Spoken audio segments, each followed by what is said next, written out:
오늘 우리에게 주시는 하나님의 말씀 누가복음 5장 1절부터 11절에서 보겠습니다. 누가복음 5장 1절에서 11절 말씀 우리 같이 읽겠습니다. 무리가 몰려와서 하나님의 말씀을 들을새 예수는 게네사렛 호숫가에 서서 호숫가에 배 두 척이 있는 것을 보시니 어부들은 배에서 나와서 그물을 씻는지라. 예수께서 한 배에 오르시니 그 배는 시몬의 배라. 육지에서 조금 떼기를 청하시고 앉으사 배에서 무리를 가르치시더니 말씀을 마치시고 시몬에게 이르시되 깊은 데로 가서 그물을 내려 고기를 잡으라. 시몬이 대답하여 이르되 선생님, 우리들이 밤이 새도록 수고하였으되 잡은 것이 없지만은 말씀에 의지하여 내가 그물을 내리리이다 하고, 그렇게 하니 고기를 잡은 것이 심히 많아 그물이 찢어지는지라. 이에 다른 배에 있는 동무들에게 손짓하여 와서 도와달라 하니 그들이 와서 두 배의 채움에 잠기게 되었더라. 시몬 베드로가 이를 보고 예수의 무릎 아래에 엎드려 이르되 주여, 나를 떠나소서, 나는 죄인이로소이다 하니, 이는 자기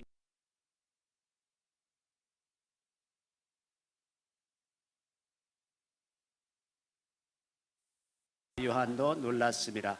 예수께서 시몬에게 이르시되 무서워하지 말라. 이제후로는 내가 사람을 취하리라 하시니 그들이 배들을 육지에 대고 모든 것을 버려두고 예수를 따르니라. 아멘.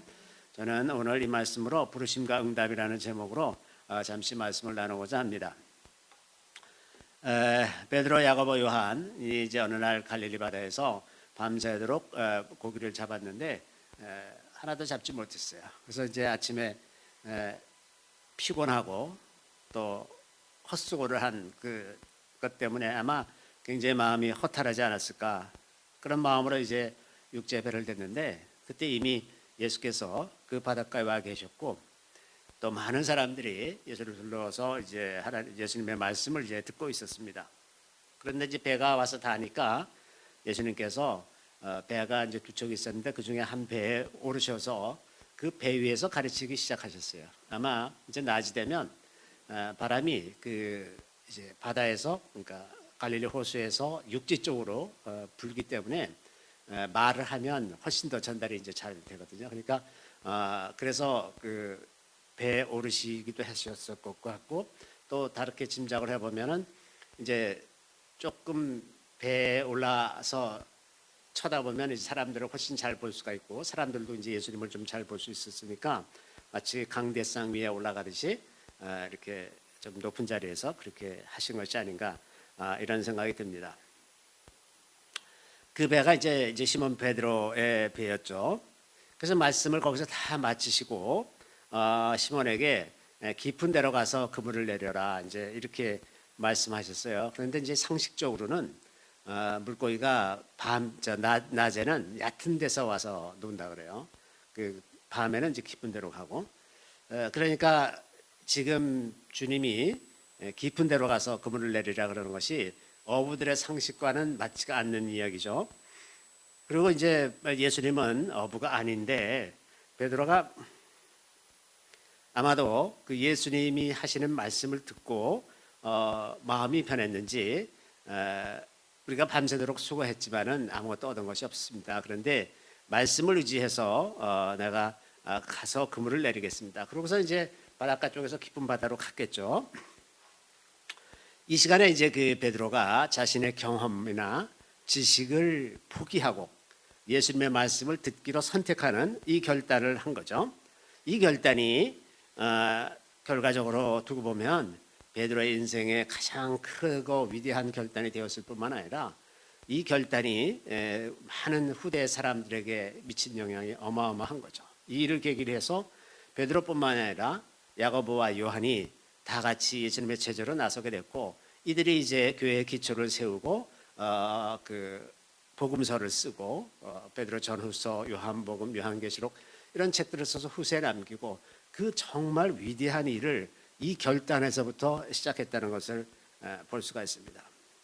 베드로는 참 그 이후의 행적을 쭉 살펴보면 영적으로 굉장히 민감한 사람이라는 것을 볼 수가 있습니다. 언제나 베드로처럼 뛰어난 감각으로 그렇게 말하는 사람은 없어요. 심지어 예수께서 바다 위로 걸어오시니까 주님, 저더러 명해서 저더러 바다 위에 걷게 해주세요, 이런 생각을 어떻게 하겠습니까? 보통 사람 같으면 도저히 그것까지는 생각을 못할 것 같은데 베드로는 그렇게 해서 또 물 위도 걸어보기도 하고 이러는 그 대단한 그 영적인 감각이 있는 그런 사람이었던 것 같습니다. 그래서 아마 예수님께서 그날 베드로의 배 위에서 전해주시는 그 말씀을 듣고 그 영혼 속에서 어떤 불꽃 같은 것이 다시 일어나지 않았을까. 그래서 새 힘을 얻어서 피곤하고 힘들지만 다시 노져서 갈릴리 바다 한가운데로 가서 거기서 이제 물고기를 잡지 않았을까 이런 생각이 듭니다.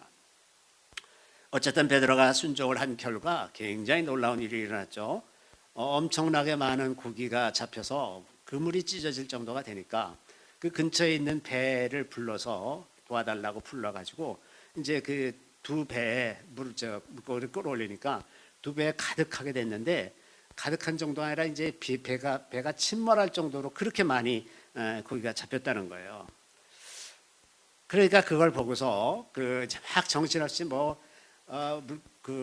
그물은 찢어지려고 그러고 물고기는 넘쳐나고 그러니까 그걸 끌어올리느라고 거기 있던 사람들이 얼마나 집중해서 그 일을 했겠어요.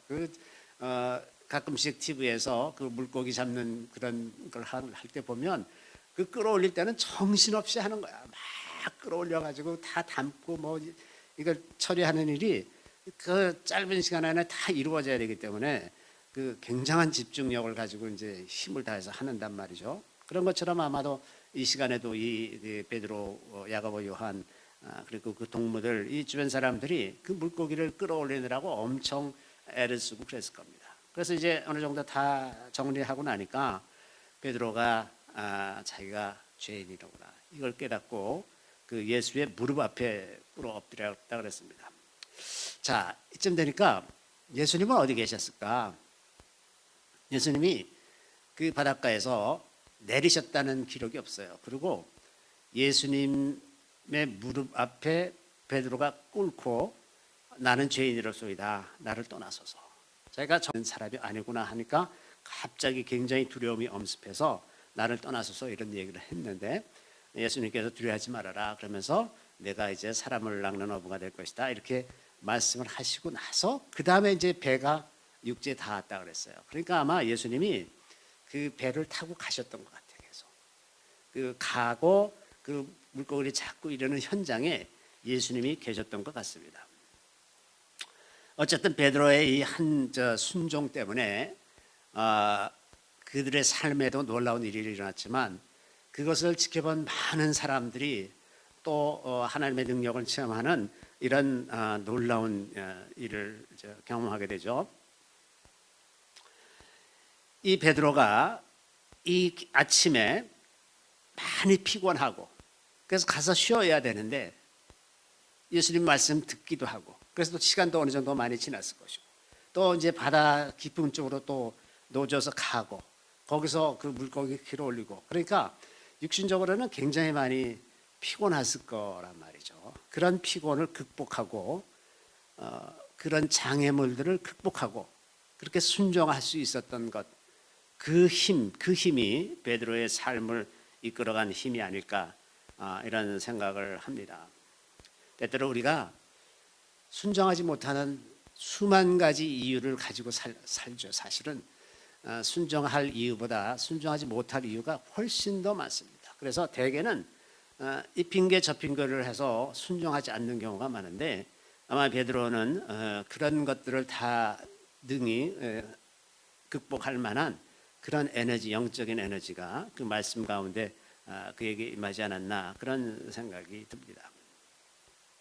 어쨌든 베드로는 이 사건을 통해서 본질적인 것 그리고 가장 인생의 핵심이 무엇인지를 깨닫죠. 이 주님이라고 하는 이 메시아라고 생각이 되는 이분께 이제 이르게 되는 것입니다. 이렇게 이 베드로의 그 헌신으로 말미암아 이제 인류 역사가 바뀌고 그 헌신 그리고 그 열정으로 교회가 세워지고 이런 복음을 정말 놀랍게 후대에 전한 이런 사람이 되었다는 것. 이래서 이 부르심이 얼마나 베드로에게 큰 영향을 미쳤는가 하는 생각을 해보면서 그러한 부르심이 오늘날 우리에게도 있지 않는가, 이런 생각을 하게 됩니다. 그 하나님께서 다스리는 우주 만물에 우연이라는 건 없습니다. 그리고 하나님은 모든 것을 아시고 시초부터 종말을 정하신 하나님이시기 때문에 사람을 이 땅에 보내실 때에도 그냥 보내신 적이 없죠. 사람이 우연히 태어나는 법이 없습니다. 아무런 목적이나 어떤 사명을 갖지 않고 태어난 사람은 아무도 없습니다. 그래서 모든 사람은 하나님께서 주신 어떤 몫이 있고 어떤 은사와 기회들을 다 가지고 태어나는 것입니다. 그것이 이제 부르심이죠. 그것을 어떤 사람들은 그 부르심을 얕보기도 하고, 어떤 사람은 그것도 과다하게 생각해서 그것 때문에 스스로 자부심을 갖기도 하고 그러지만, 하나님은 공평하게 모든 사람에게 자기 각자에게 맞는 그런 부르심으로 우리를 부르셨다는 것이다 하는 겁니다. 모든 것은 다 하나님으로부터 온 것입니다. 우리의 생명도 하나님으로부터 왔고, 우리에게 주신 은사라든지 초자연적인 은사뿐만 아니라 자연적인 은사까지도 다 하나님께로부터 왔고, 우리의 신체적인 조건도 다 하나님께서 주신 것입니다. 그리고 우리가 이 시대에 이 특정한 환경에서 태어난 것도 다 하나님께서 하신 일이고, 우리가 어떤 특정한 부모 밑에 태어나서 특정한 가정 환경과 사회적 환경, 또 그 자연 환경 속에서 자라나게 하신 것도 하나님께서 하신 일입니다.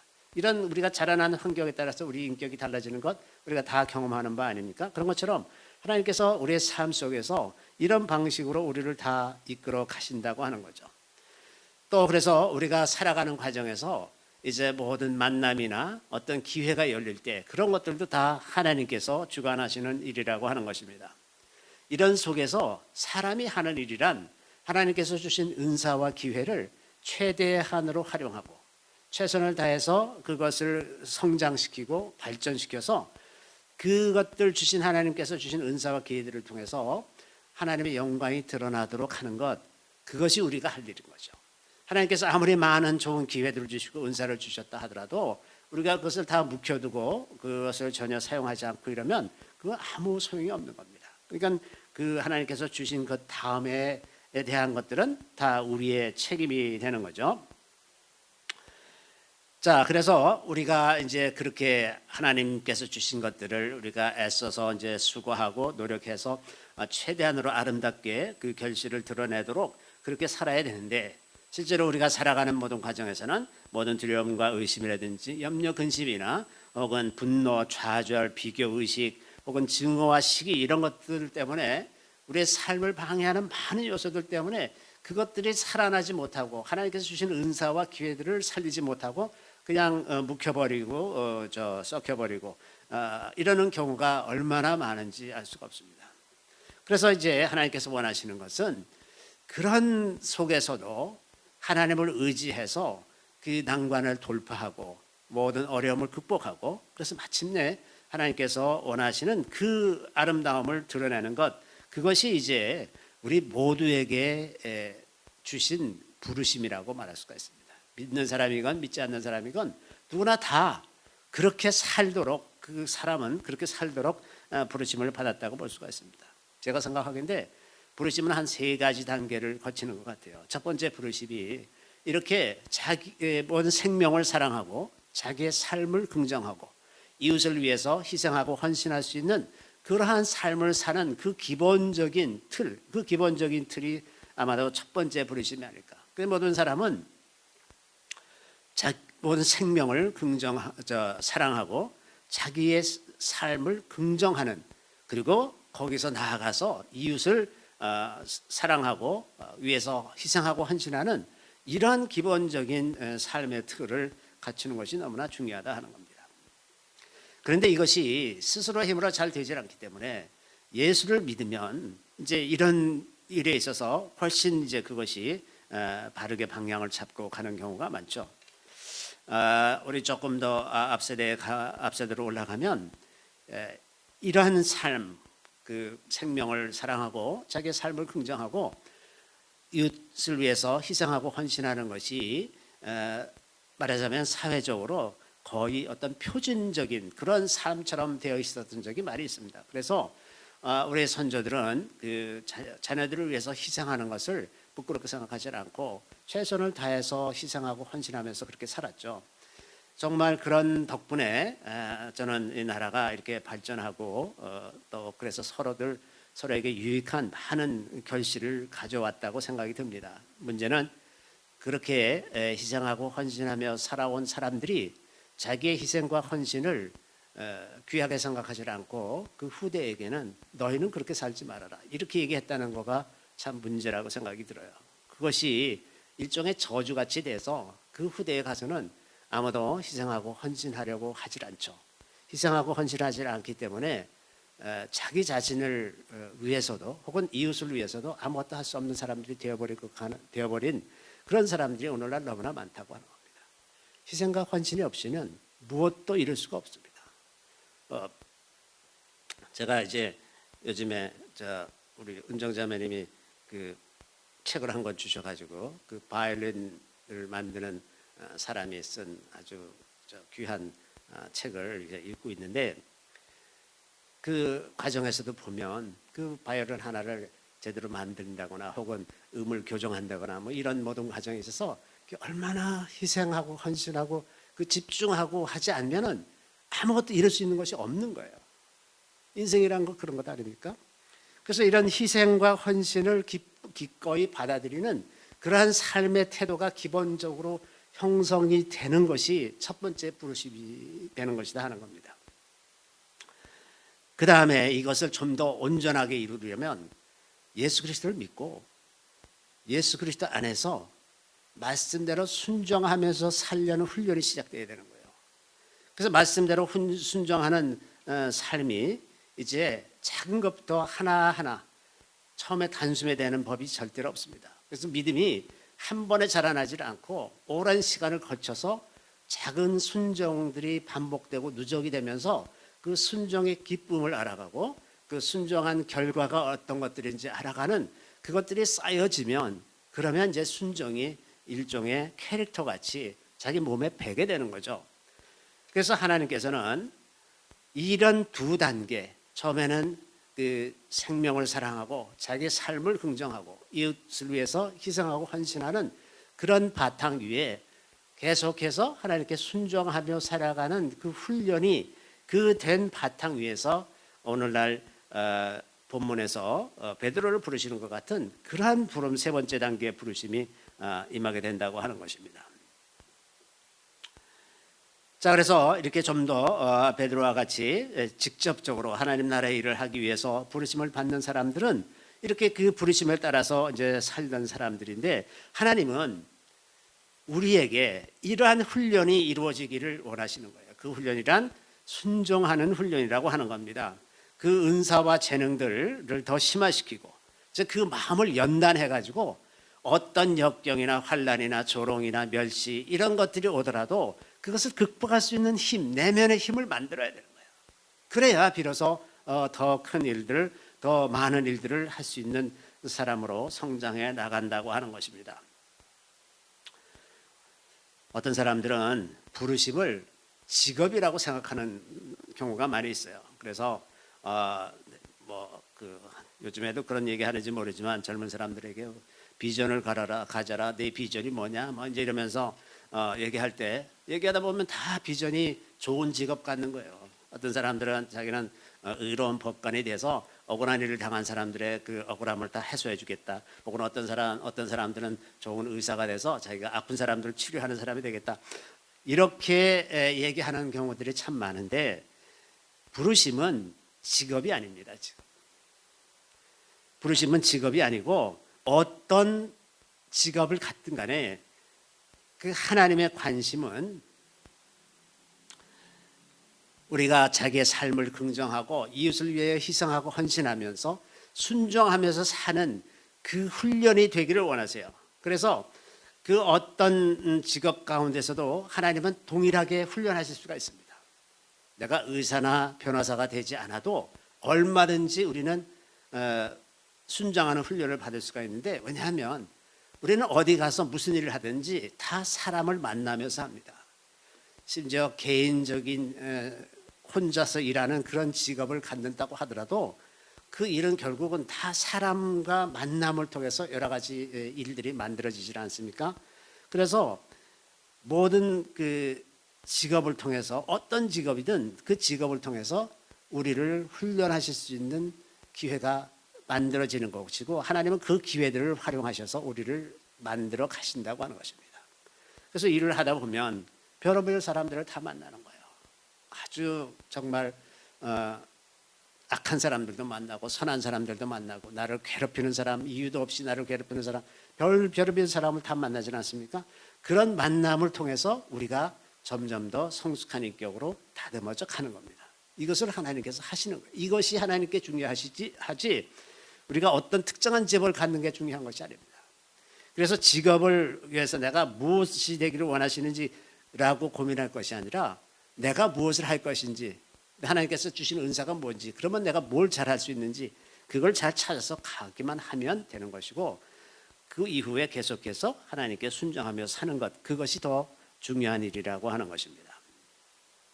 그러다 보면 이제 알맞은 때가 되고 그러면 그때 하나님께서 이 사람들을 더 큰 일, 하나님의 나라를 위해서 이제 부르시는 거죠. 자, 성경에는 많은 이러한 부르심의 케이스들이 있습니다.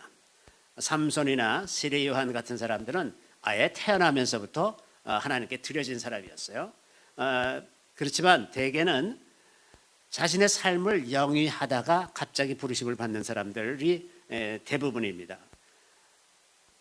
성경에 등장하는 인물들이 다양한 삶의 현장에서 그렇게 부르심을 받았습니다. 아브라함은 평범한 족장이었지만 75세에 이 갈대아 우르를 떠나서 내가 너에게 지시할 땅으로 가라. 75세에 그런 부르심을 받았어요.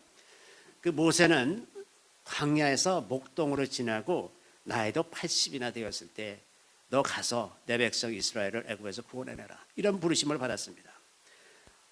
모세가 120세에 죽은 것을 감안하면 오늘날로 말하면 아마도 한 60세쯤, 오늘날 90세까지 찬다고 치면 한 60세쯤 부름을 받은 거나 마찬가지죠.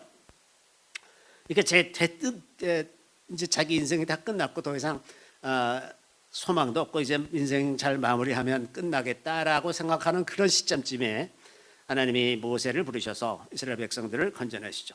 다윗도 목동이었습니다. 목동이었던 사람이 이제 한 나라의 지도자가 되죠. 또 이사야, 예레미야, 예스겔 이 사람들은 제사장이었어요. 제사장이었기 때문에 하나님을 더 가까이 하면서 살 수도 있었지만 그렇다고 해서 모든 제사장들이 다 하나님의 부르심을 받는 것은 아니었습니다. 또 제사장이라고 해서 그 삶이 더 편안한 것도 아니에요.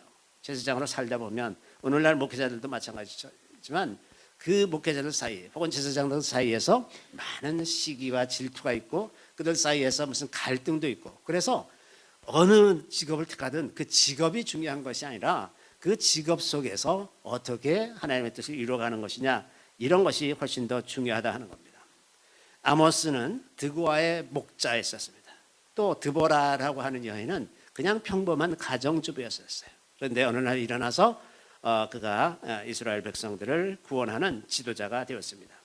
루디아라고 하는 여인은 물감 장수였었고 그 물감 장수였기 때문에 바울 일행을 맞아들여서 그 집에서 그 예배도 드리고 그래서 그 선교에 아주 크게 헌신했던 사람이었고, 마태는 세리였고 세관에 앉아 있다가 예수님의 부르심을 받고, 또 셀롯인 시몬이라고 하는 제자가 있죠. 이 사람은 열심당원입니다. 정치하던 사람이에요. 바울도 사실은 공회의원이었거든요. 이 사람 정치가입니다. 이 사람 정치적으로 그 야망을 가진 그런 사람이었는데, 이런 사람이 이제 어느 날 부르심을 받고 뛰어난 제자로 변했죠. 또 오늘 본문에 베드로, 야고보, 요한은 어부로 고기 잡다가 부르심을 받아서 하나님의 뜻을 이루게 되었습니다. 이 사람들이 어느 날 삶의 현장에서 갑자기 이렇게 부르심을 받았는데 이들에게 공통점이 있습니다. 이들의 공통점이라는 것이 하나님을 사랑하고 이웃을 위해서 희생하고 헌신할 준비가 된 사람들입니다. 그래서 하나님은 우리가 살아가는 어느 정도의 기간, 물론 사람마다 다 다르겠지만은 그 기간 동안 우리를 그렇게 훈련시켜서 딱 부르실 때 응답할 수 있는 그런 사람으로 준비시켜 간다고 하는 것입니다.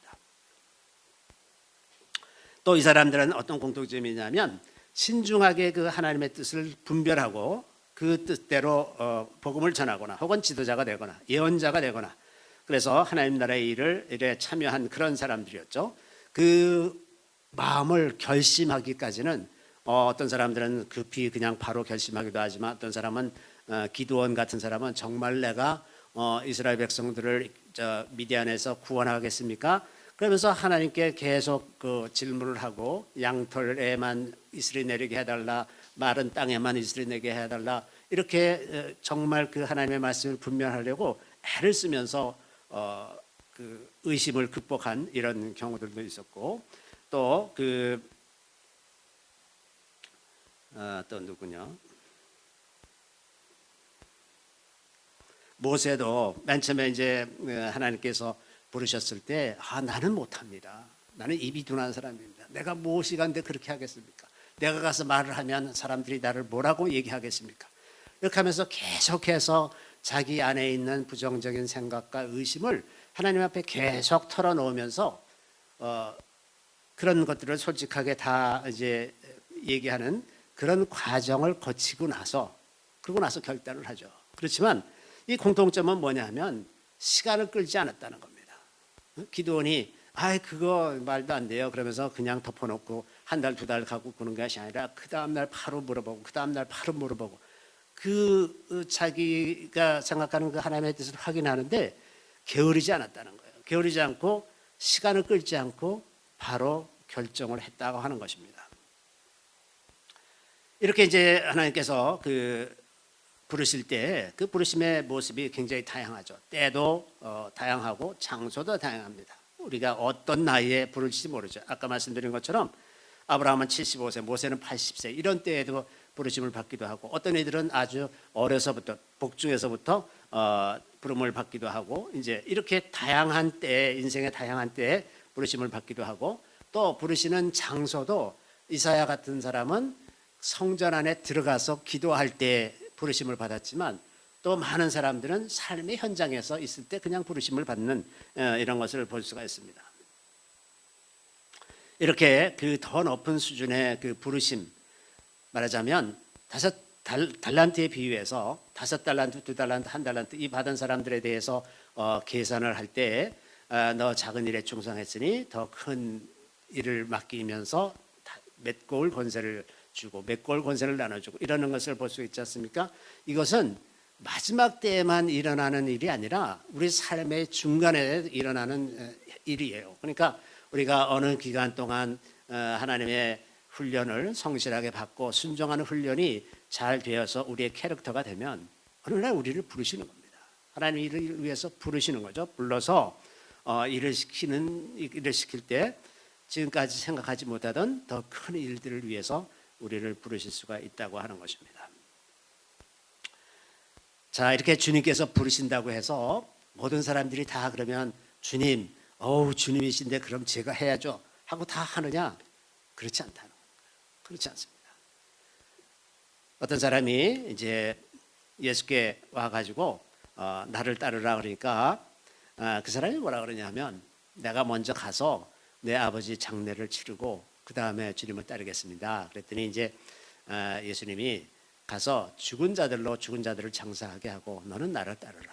그랬는데 그 사람이 따랐다는 얘기가 없어요. 여기 이제 무슨 뜻이냐면 내 아버지를 먼저 장사하고 따르겠습니다. 그러는 게 아버지가 이제 돌아가셨어요. 가서 장례를 치르고 할게요. 이런 뜻이 아니라 아버지가 돌아가실 때까지 기다렸다가 그 상속 받을 거 다 상속받고 그러고 나서 내가 주님을 따라가겠습니다. 이렇게 말하는 거거든요. 또 어떤 사람은 가서 작별 인사를 하고 따르겠다 이제 그렇게 얘기했어요. 그랬더니 예수님이 쟁기를 손에 잡고 뒤를 돌아보는 사람은 하나님 나라에 적당치 않다 이렇게 말씀하시죠. 이렇게 부르심을 받아도 그 모든 사람들이 그것에 응답하는 것은 아니죠. 또 어떤 부자 청년은 다 가난한 자들에게 나눠주고 너는 나를 따르라 그랬더니 근심하며 가니라. 이 부르심에 응답하지 않는 사람들이 훨씬 많다는 것을 우리가 알 필요가 있습니다. 그래서 오늘 본문의 제자들을 보면 이런 면에서 보면 상당히 준비된 자들입니다. 즉각 따랐어요. 그 배를 놔두고 즉각 따랐어요. 어떤 사람들은 그 물고기는 어떻게 됐을까 이제 걱정하는 사람도 있을 테지만 지금 그게 이제 이 관심이 아니야. 이제 지금 베드로와 야고보 요한에게는 이 물고기 어떻게 할지 그거는 알아서 뭐 사람들이 먹든지 말든지 관심이 아니고 예수님을 즉각 이제 따라갔다 그랬습니다. 이런 것으로 보면 이 사람이 그냥 그 평범한 어부들이 아니라 하나님을 사랑하고 이웃을 위해서 얼마든지 희생하고 헌신할 수 있는 그런 준비가 다 돼 있고 하나님을 사랑해서 그 순종하고자 하는 그런 마음들이 있었던 사람들이었기 때문에 그래서 예수님께서 부르실 때 그냥 즉각 순종하고 주님을 따라가게 되었다고 하는 겁니다. 하나님께서 우리를 언제 어떻게 부르실지 모릅니다. 이 세상의 교육 시스템은 어떠한 나이에 신학교에 입학해서 교육을 받고 졸업해서 어떠한 기간 수련을 거쳐서 목사 안수를 받고 그래서 목사가 되고 뭐 몇 세가 되면 은퇴를 하고 이런 규칙에 따라서 운행이 되지만 하나님은 사실은 그것과 별로 관계가 없습니다. 심지어는 목회자들도 이 동일한 과정을 다 거칩니다. 목회를 하면서 훈련을 받는 거예요. 목회를 하면서 순종하는 훈련을 받고 그 훈련을 잘 통과해서 성숙해지면 더 큰 일을 하게 될 것이고 그렇지 않으면 못하면 더 큰 일을 할 수 없는 그런 상태가 될 것입니다. 그래서 하나님께서 우리를 부르실 때 언제 어떤 모양으로 부르실지가 알 수가 없습니다. 그런데 한 가지 분명한 것은 작은 일에 충성하고 지금 맡겨진 일들에 충성하고 있을 때 그래서 우리에게 순종이 우리의 캐릭터가 돼서 언제나 순종할 수 있는 준비가 된다면 그러면 그리고 순종이 가장 중요한 가치로 우리 생각 속에 자리 잡게 되면 그러면 부르실 때 우리가 즉각 순종하면서 갈 수가 있다고 하는 것입니다.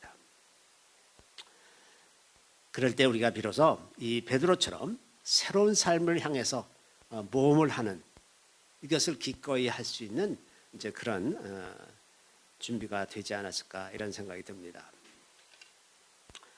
자, 이렇게 베드로가 즉각 따라 나서는 이 부르심에 즉각 응답하는 이러한 그 준비가 우리 안에서도 다 되어서 하나님께서 우리를 부르실 때 즉각 내가 여기 있습니다. 나를 보내소서. 이렇게 말할 수 있으면 참 좋겠습니다.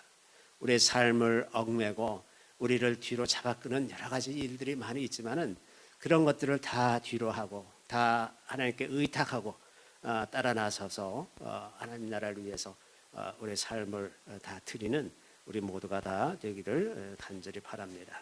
우리 다 같이 기도하겠습니다. 우리 주님을 찬양합니다. 주님께서 우리의 삶 속에서 우리를 한 단계 한 단계 훈련시키시고 주님을 더 사랑하며 더 많이 의지하고 더 많이 순종하게 하시는 것을 주님 감사드리옵나이다. 주께서 지금까지 우리의 삶을 인도하신 것처럼 우리 앞으로의 삶도 인도하시고 주께서 우리를 부르셔서 더 큰 일을 위해서 우리를 이끌어 가실 때 우리가 베드로, 야고보, 요한처럼 즉각 순종해서 그 길을 가게 하여 주시기를 간절히 바라옵고 원하옵나이다. 오 주님, 우리를 뒤에서 잡아 끌고 우리의 삶을 방해하는 모든 속박과 모든 걸기적거리는 이런 것들을 이제 우리가 과감하게 다 뒤로 하고 앞으로 나갈 수 있게 되기를 구합니다. 우리의 삶을 방해하는 모든 악한 것들로부터 우리를 지켜주시고 우리가 순전한 마음으로 주님을 따르고 주께서 부르실 때 그것이 우리에게 가장 좋은 길, 가장 선한 길, 가장 아름다운 길, 주께서 우리를 이 땅에 보내실 때 준비하셨던 그 모든 일들과 모든 소명들을 다 이룰 수 있는 그 길일 것을 믿고 담대하게 주님을 따라갈 수 있는 저희들이 다 되게 하여 주시기를 우리 구주 예수 그리스도의 이름으로 감사하며 기도드리옵나이다. 아멘.